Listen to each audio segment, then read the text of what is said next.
Hello friends, welcome back to Kalaisemi Kitchen. சேப்பங்கிழங்குல சூப்பரான காரக்குழம்பு எப்படி செய்யறதுன்னு பாப்போமா. இந்த சேப்பங்கிழங்குல ஏராளமான ஹெல்த் பெனிஃபிட்ஸ் இருக்கு. கண்ணுக்கு ரொம்பவே நல்லது. விட்டமின் A மற்றும் விட்டமின் C அதிக அளவுல இருக்கு. சேப்பங்கிழங்க நல்லா அதை சுத்தமா வாஷ் பண்ணிட்டு அதுக்கு அப்புறமா குக்கர்ல சேர்த்து தேவையான அளவுக்கு கொஞ்சம் தண்ணியும் சேர்த்து ஒரு ஸ்பூன் உப்பு சேர்த்துக்கலாம். இதை மூடி எடுத்துப்பட்டு க்ளோஸ் பண்ணி ஒரு விசில் விட்டு எடுத்துக்கலாம்.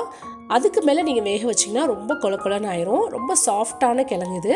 இப்போ ஒரு விசில் வந்ததுக்கப்புறமா எடுத்து பார்த்தோன்னா நல்லா பர்ஃபெக்டாக வெந்துட்டுருக்கு.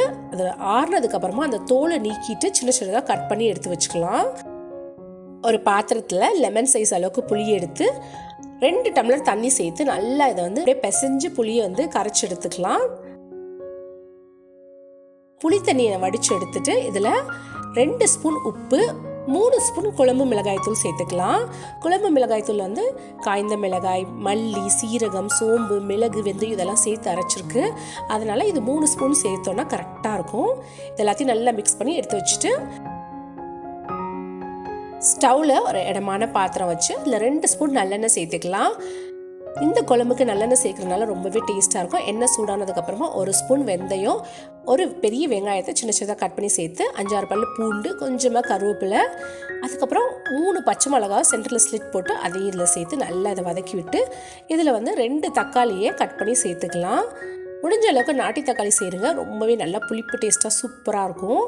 தக்காளி, வெங்காயம் இதெல்லாம் நல்லா வதங்கணுன்னா ஒரு சின்ன டிப்பு, 1/2 ஸ்பூன் உப்பு, 1/2 ஸ்பூன் மஞ்சத்தூள் இதை சேர்த்து நல்லா இதை வதக்கி விட்டு அதுக்கப்புறம் ஒரு லிட் எடுத்து போட்டு க்ளோஸ் பண்ணி ஒரு 2 மினிட்ஸ் விட்டிங்கன்னு வச்சுக்கோங்களேன். அந்த தக்காளி, வெங்காயம் எல்லாமே நல்லா வதங்கிரும். 2 நிமிஷம் கழித்து நம்ம மூடியை திறந்து பார்த்தோன்னா சூப்பராக வதங்கிருச்சு பாருங்கள். வெங்காயம், தக்காளிலாம் நம்ம கரைச்சி வச்சுருக்கோம்ல புளி, மிளகாய்த்தூள் இதெல்லாம் சேர்த்து அந்த தண்ணியை இதில் சேர்த்துக்கலாம். சேர்த்துட்டு இதில் இன்னும் தேவையான அளவுக்கு தண்ணி வேணாலும் சேர்த்துக்கலாம். இல்லை போதுமானதாக இருந்தால் நீங்கள் இப்படியே இதை மட்டும் சேர்த்துக்கலாம்.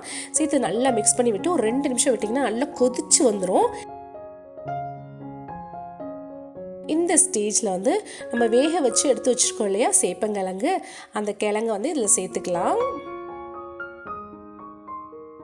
சேப்பங்கிழங்கு சேர்த்ததுக்கப்புறமா நல்லா மிக்ஸ் பண்ணி விட்டு லிட் எடுத்து போட்டு க்ளோஸ் பண்ணி விட்டுடலாம். ஒரு 10 நிமிஷம் கழித்து மூடி திறந்து பார்த்தோன்னா நல்லா கொதிச்சிட்ருக்கு. அந்த கிழங்குல மசாலாலாம் ஃபுல்லாக இறங்கிட்டு சூப்பராக இருக்குது.